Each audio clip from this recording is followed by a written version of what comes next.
అందరికీ నమస్కారం. పిఎంసి వారు సమర్పిస్తున్నటువంటి స్వాధ్యాయ కార్యక్రమం గ్రంథాలయం కార్యక్రమంలోనికి మీ అందరికీ స్వాగతం, సుస్వాగతం.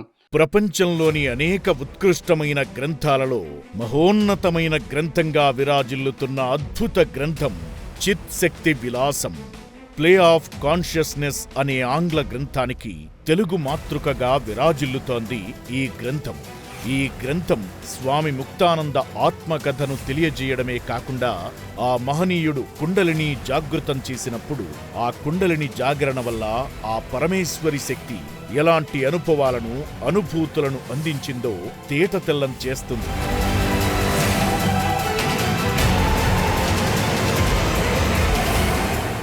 సాధారణంగా కుండలిని జాగృతమైన తరువాత అందరూ సమాధి స్థితికి వెళతారు. కానీ సమాధి స్థితిని కూడా ఒక సాక్షిగా చూసి దానిని విపులంగా వర్ణించిన అద్భుత పుస్తకమిది.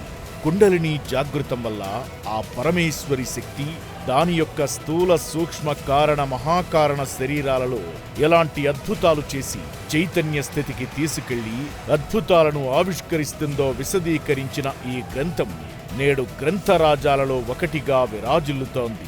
స్వామి ముక్తానంద అనుభవాల సారాన్నంతటినీ క్రోడీకరించిన ఈ అద్భుత గ్రంథం నేటి గ్రంథాలయం కార్యక్రమంలో మీకోసం. నేను పిరమిడ్ మాస్టర్ మహమ్మద్ అల్లాబక్షు. స్వామి ముక్తానంద పరమహంస గారిచే రచించబడ్డటువంటి ఆధ్యాత్మిక ఆత్మకథ అయినటువంటి చిత్ శక్తి విలాసము అనే పుస్తకాన్ని మనం ఈ గ్రంథాలయం కార్యక్రమంలో స్వాధ్యాయం చేస్తున్నాము. ఇది మనకి 12వ ఎపిసోడు. గత చివరి 5 ఎపిసోడ్స్లో మనం ఏం నేర్చుకున్నామంటే ఆ చిత్తానికి సంబంధించినటువంటి శక్తి ఎలా ఉంటుంది, ఆ చిత్ శక్తి అంటే ఏంటో చాలా వివరంగా మనకి పరమహంస ముక్తానంద గారు వివరించారు. అలాగే సిద్ధపీఠం యొక్క ముఖ్యమైనటువంటి అంశం ఏంటి, లేదా సిద్ధ విద్యార్థులు ఎలా ఉండాలి, సిద్ధ విద్యార్థులు మాత్రమే కాదు ఆధ్యాత్మిక ముముక్షువులందరూ కూడా ఒకానొక గురువు దగ్గర జ్ఞానం నేర్చుకోవడానికి వచ్చినప్పుడు వారు ఎలాంటి బిహేవియర్ అంటే వాళ్ళు ఎలా ప్రవర్తించాలి, ఆశ్రమంలో ఎలా ఉండాలి, వారి యొక్క మానసికమైనటువంటి ఆలోచనలు ఎలా ఉండాలి, ఇలాంటి విషయాల గురించి కూడా మనం గత 5 ఎపిసోడ్లో మనం తెలుసుకున్నాము. అలాగే ముఖ్యంగా కుండలిని శక్తి అంటే ఏమిటో దాని యొక్క వివరణ మొత్తం కూడా మనం తెలుసుకున్నాము. కాబట్టి మన గత 11 ఎపిసోడ్లలో టోటల్గా మనకి ఒక విధంగా చెప్పాలి అంటే థియరిటికల్ నాలెడ్జ్ అంతా కూడా మనం నేర్చుకున్నామండి. ఈ పుస్తకాన్ని 2 భాగాలుగా విభజించినటువంటి స్వామి ముక్తానంద పరమహంస గారు మొదటి భాగంలో ఇంట్రడక్షన్ నుంచి వచ్చారు. యోగం అంటే ఏంటి, సిద్ధయోగం అంటే ఏంటి, ధ్యానం అంటే ఏంటి, భౌతిక జీవితానికి అలాగే ఆధ్యాత్మిక జీవితానికి ధ్యానం ఎందుకు ముఖ్యం అన్న విషయాలు చెప్పుకుంటూ వచ్చారు. అలాగే కుండలిని అంటే ఏమిటి, ఆ కుండలిని ప్రతి ఒక్క మానవుడిలో ఉంటుంది, జగన్మాత రూపంలో ఉంటుంది, మహాశివుడు మహాదేవి ఈ రెండింటిలాగా కూడా ఉంటుంది, మూలాధారంలో ఉంటుంది, సహస్రారంలో ఉంటుంది అని మనకి చాలా వివరంగా మనకి వివరించారు. అలాగే మనం చెప్పుకున్నట్లుగా సిద్ధపీఠం గురించి ఈ వివరాలన్నీ ఇచ్చారు. దీంతో మన యొక్క మొదటి భాగం పూర్తయింది మై డియర్ ఫ్రెండ్స్. ఇప్పుడు మనం అత్యంత కీలకమైనటువంటి చాలా ముఖ్యమైనటువంటి 2వ భాగంలోనికి మనం అడుగు పెడుతున్నాం. పార్ట్ 2గా దీన్ని వివరిస్తారు. ఈ పార్ట్ 2 ఏంటంటే సాధనా కాలంలో నా అనుభూతులు. అంటే సాధన చేస్తున్నప్పుడు ఆ చిత్ శక్తిని కానీ, ఆ ప్యూర్ కాన్షియస్నెస్ని కానీ, హై కాన్షియస్నెస్ లేదా కుండలిని అని మనం చెప్పుకోవచ్చు. కుండలిని సాధన చేస్తున్నప్పుడు లేదా ధ్యానంలో నిగూఢంగా వెళ్ళిపోయినప్పుడు తనకు కలిగినటువంటి అనుభూతులని, తన యొక్క మనోభావాలని, తనకొచ్చినటువంటి స్పిరిచువల్ ఎక్స్పీరియన్సెస్ వీటన్నింటినీ కూడా స్వామి ముక్తానంద పరమహంస గారు మనకి పార్ట్ 2లో వివరిస్తారు. ఈ పుస్తకంలో అత్యంత కీలకమైనటువంటి ప్రాక్టికల్ సెషన్ అండి ఇది. సో థియరిటికల్ సెషన్ కంప్లీట్ అయిపోయింది. ఇప్పుడు ప్రాక్టికల్ సెషన్ అంటే తాను సాధన చేసినప్పుడు తనలో ఆవిర్భవించినటువంటి ఆ అనుభూతులని స్వామి ముక్తానంద గారు ఎంతో అద్భుతంగా వివరిస్తారు. ఆ వివరణ ఇంతవరకు ఏ పుస్తకంలో కూడా ఇవ్వబడలేదు.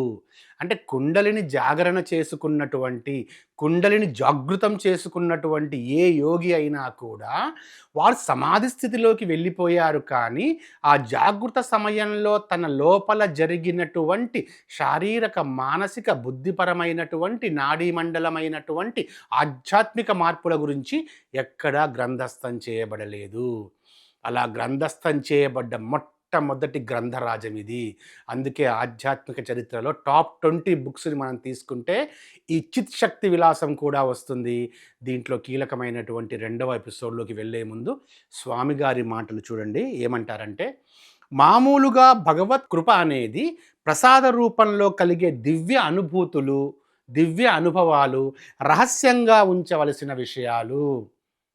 సాధారణంగా మనకి ఏమని చెప్పబడుతూ అంటే, ఒక సాధకుడు సాధన చేస్తున్న క్రమంలో ఆ భగవంతుని యొక్క కృప అనేది, లేదా తన ఆత్మ యొక్క కృప అనేది, లేదా తన లోపలే ఉండేటువంటి ఆ జ్యోతి కృప వలన తనకి ఏ అనుభూతులు సంభవిస్తాయో ఆ దివ్య అనుభూతులు ఎప్పుడూ కూడా రహస్యంగానే ఉంచవలసినటువంటి విషయాలు.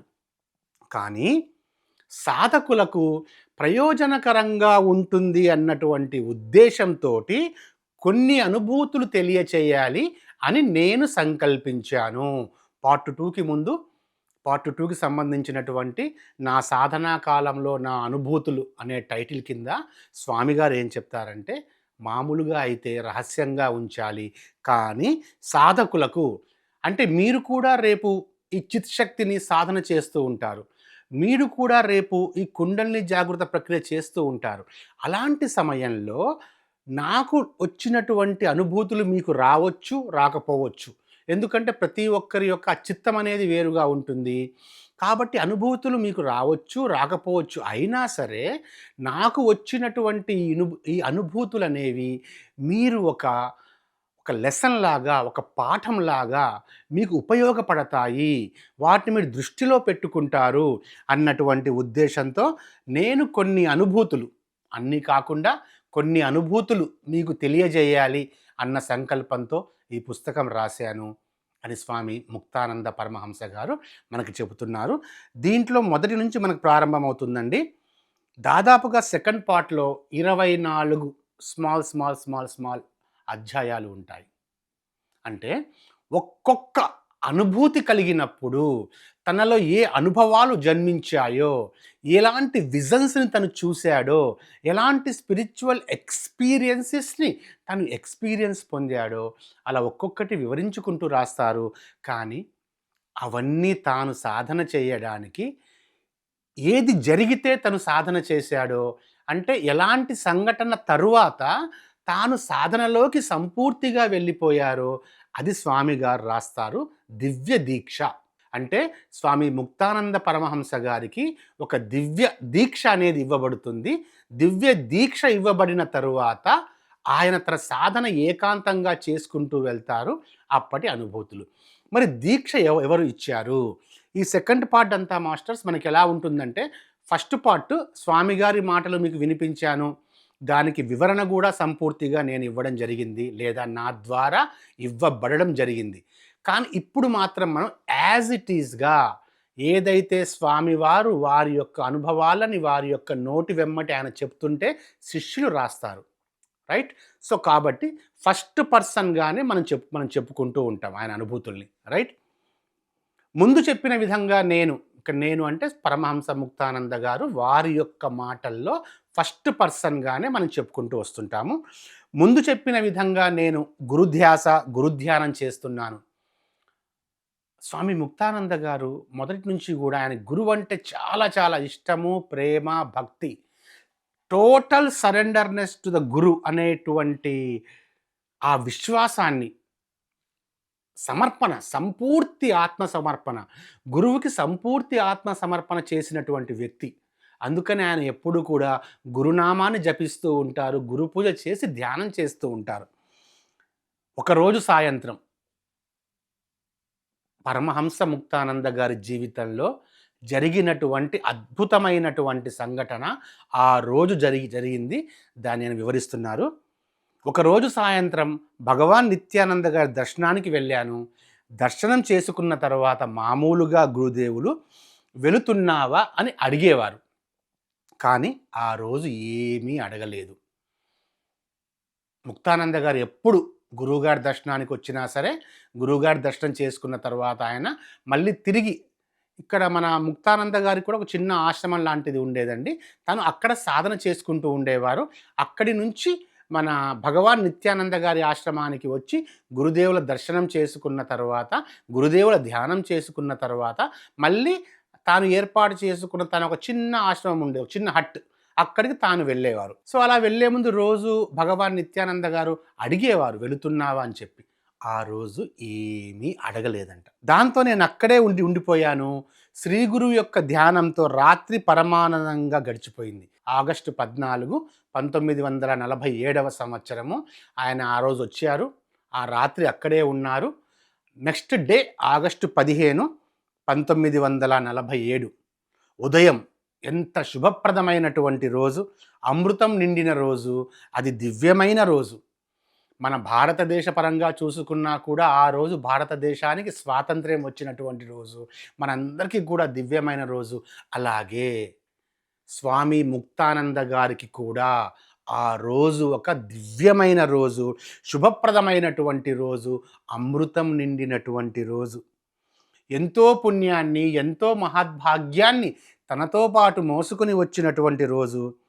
చాలా రోజుల తరువాత మాత్రమే కాదు, జన్మాంతరాల తరువాత, ఎన్నో జన్మల తరువాత ఆ రోజు వచ్చింది.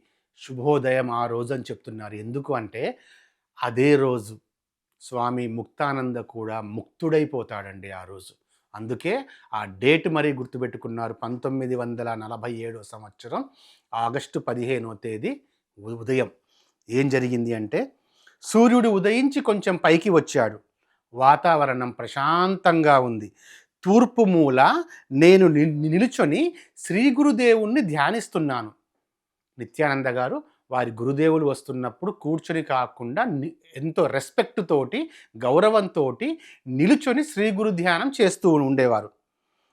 లోపల ధ్యాన మందిరంలో శ్రీ గురువులు తమ స్వస్వరూప ధ్యానం ముగిసిన సూచనగా హూంకారం చేస్తున్నారు.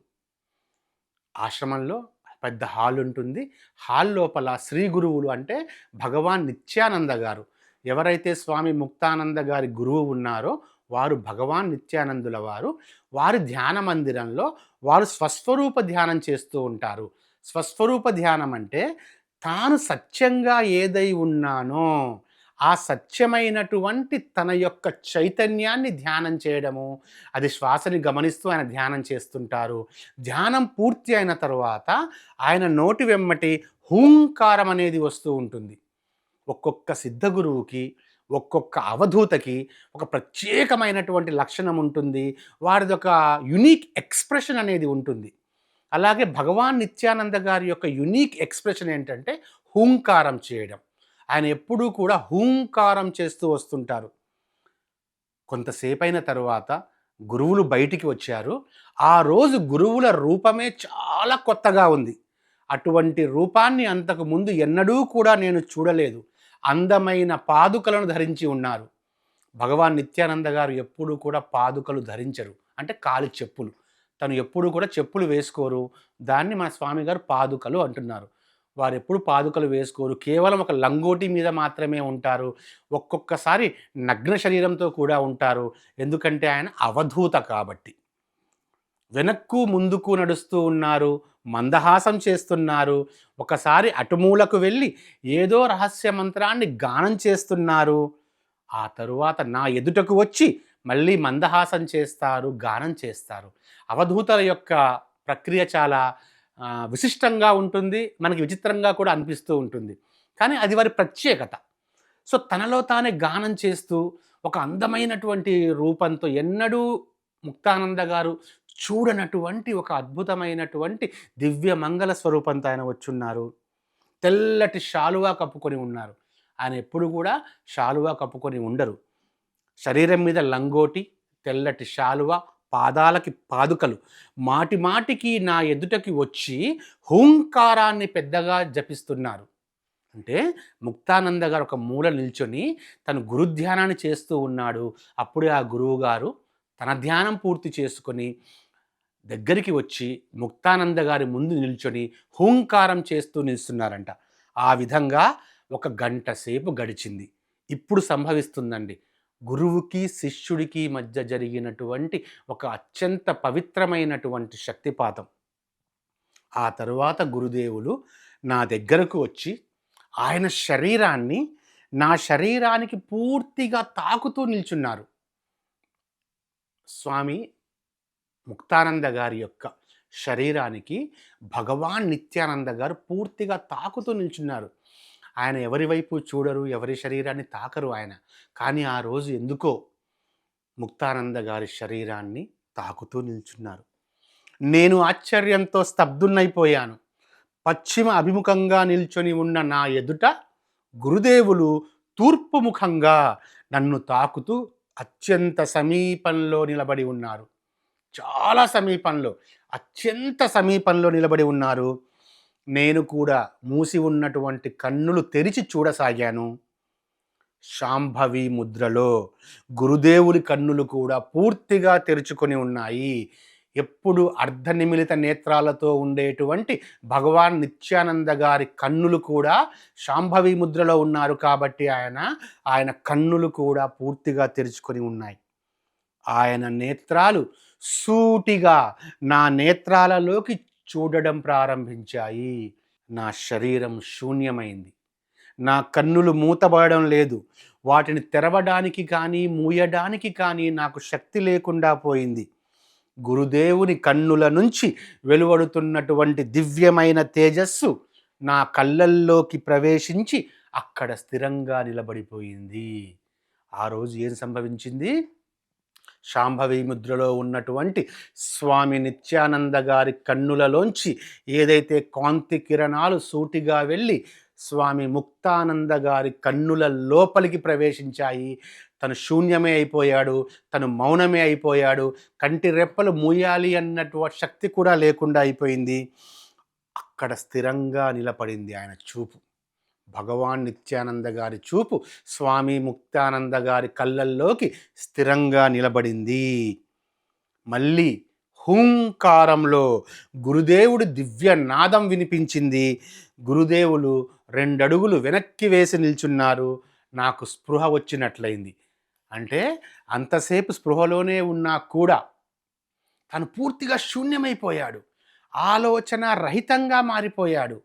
అలా చూస్తూ ఉండిపోయారు స్వామి ముక్తానంద గారు. వెంటనే నిత్యానంద గారు, ఇవి తీసుకో, ఈ పాదుకలు వేసుకో అంటూ, నా ఈ పాదుకలు వేసుకుంటావా అని ప్రశ్నించారు. తాను ఏవైతే చెప్పులు ధరించి ఉన్నారో ఆ పాదుకలు నువ్వు వేసుకుంటావా అని ప్రశ్నించారు. వెంటనే స్వామి ముక్తానంద గారు చెప్తారు, నేను ఆశ్చర్యంతో ఉక్కిరి బిక్కిరయ్యాను.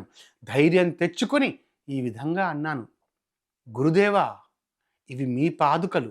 ఈ పాదుకలు నేను ధరించవలసినవి కాదు. ఇవి నేను పూజించవలసినవి. నేను వీటిని ధరించను. నేను వీటిని పూజించుకుంటాను.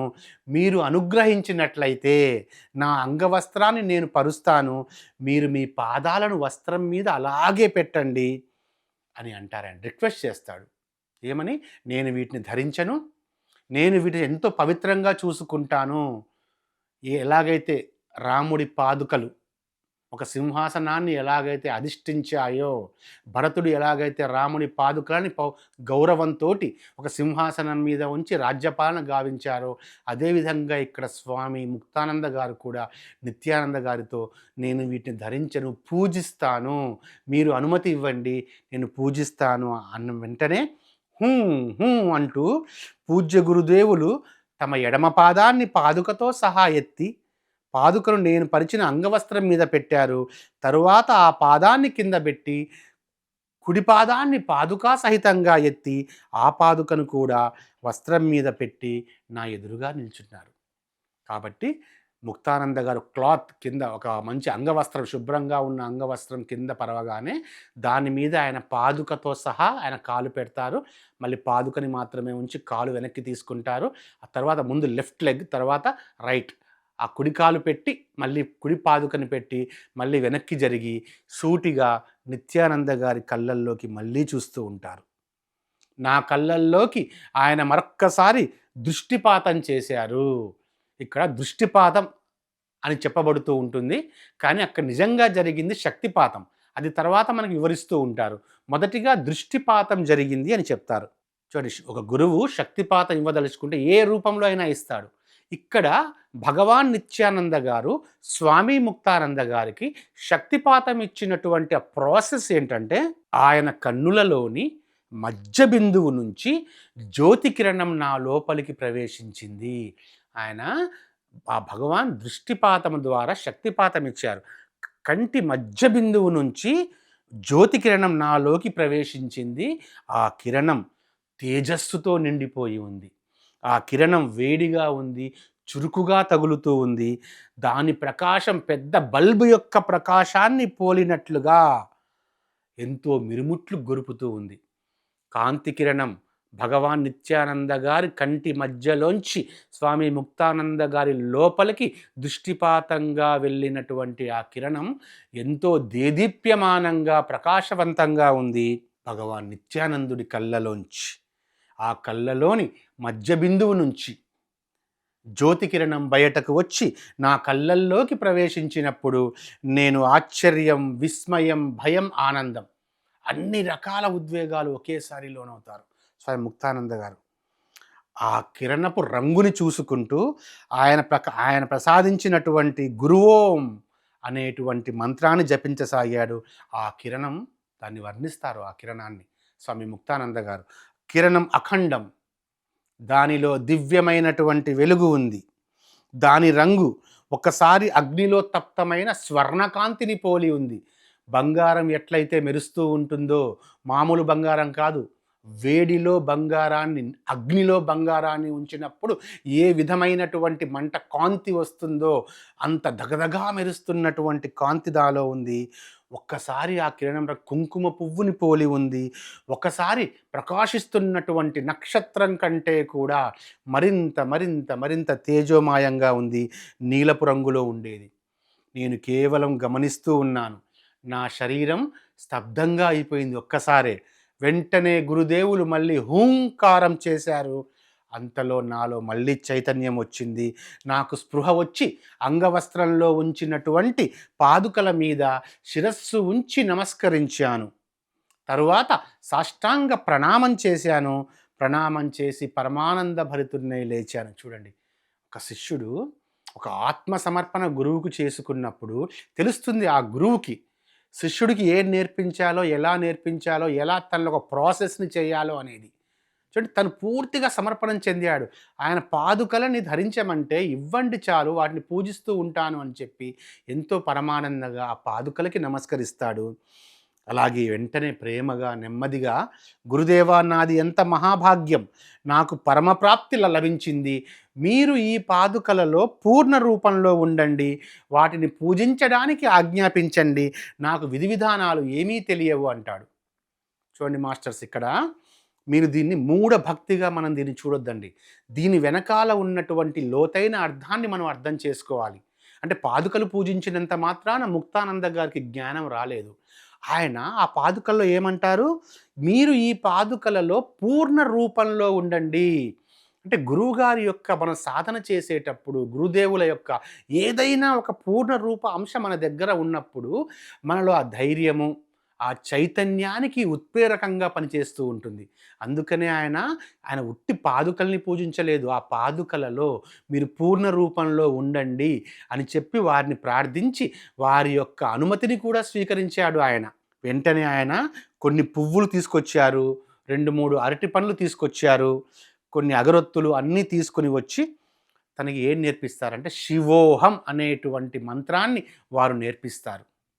ఆ శివోహం మంత్రాన్ని నేర్పించిన తర్వాత ఆయన అప్పుడు హూంకారం చేసి మళ్ళీ లోపలికి వెళ్ళిపోతారు. సూటిగా కళ్ళల్లోకి కళ్ళు ప్రకారం పెట్టి చూసి తన కళ్ళల్లోని ఒక మధ్య భాగములోంచి కాంతి కిరణాన్ని అంటే ఒక శక్తిని కాంతి రూపంలో శిష్యుడిలో పంపింపచేసి శిష్యుడిలో నిస్త్రాణంగా లేదా అప్పటి వరకు జాగృతంగా లేనటువంటి తన యొక్క శక్తిని ప్రేరేపించారు. ఆ తర్వాత చేసుకోవాల్సిన సాధన మొత్తం శిష్యుడేగా చేస్తాడు. కానీ గురువు ప్రాథమికంగా చేయాల్సినటువంటి వర్క్ పూర్తి చేశాడు. ఎందుకంటే అక్కడ శిష్యుడు రెడీగా ఉన్నాడు కాబట్టి. Right masters? సో ఇది ఈరోజు మనం ఈ ఎపిసోడ్లో 12వ ఎపిసోడ్లో మనం తెలుసుకున్నాం ఎలా జరిగింది శక్తిపాతం అనేది. దృష్టిపాతం ద్వారా శక్తిపాతం చేశారు. అలాగే ఆ పాదుకలలో తను పూర్ణ రూపంలో ఉంటాను అని చెప్పి శిష్యుడి యొక్క అనుమతి ప్రకారంగా తనకి అనుమతి కూడా ఇచ్చారు. ఇక్కడ మనం ఈ ఎపిసోడ్ నుంచి మనం నేర్చుకోవాల్సింది అన్యథా శరణం నాస్తి త్వమేహ శరణం. మనం సంపూర్తిగా సరెండర్నెస్లో ఉండాలి అనేది. ఆ తర్వాత ఎపిసోడ్లో కూడా మాస్టర్స్ మనం తెలుసుకుందాం ఇంకా ఏం జరుగుతుంది. తనకు శక్తిపాతం ఇచ్చారు. ఆ తర్వాత ఏం జరుగుతుంది, తాను ఎక్కడికి వెళ్తాడు, సాధన ఎలా చేస్తారు స్వామి ముక్తానంద గారు, ఇంకా తన యొక్క అనుభవాలు ఏంటి, అనుభూతులు ఏంటి, తరువాత తను ఎలాంటి భ్రమలలో కూడా కూరుకుపోతాడు, ఇవన్నీ కూడా మనం నెక్స్ట్ ఎపిసోడ్లో మనం తెలుసుకుందాము. సో మీ అందరికీ కూడా హృదయపూర్వకమైనటువంటి శుభాకాంక్షలు తెలియజేసుకుంటున్నాను. అలాగే అద్భుతమైనటువంటి గ్రంథాలయం అనే కార్యక్రమం సమర్పిస్తున్నటువంటి పిఎంసి వారికి కూడా హృదయపూర్వకమైనటువంటి కృతజ్ఞతలు తెలియజేసుకుంటూ ముగిస్తున్నాను. Thank you very much masters. తరువాతి ఎపిసోడ్లో ముక్తానంద గారి యొక్క అనుభూతులు, ఆ మనోభ్రమ అనేటువంటి టాపిక్తో తరువాతి ఎపిసోడ్లో మనం మళ్ళీ కలుద్దాము. Thank you very much.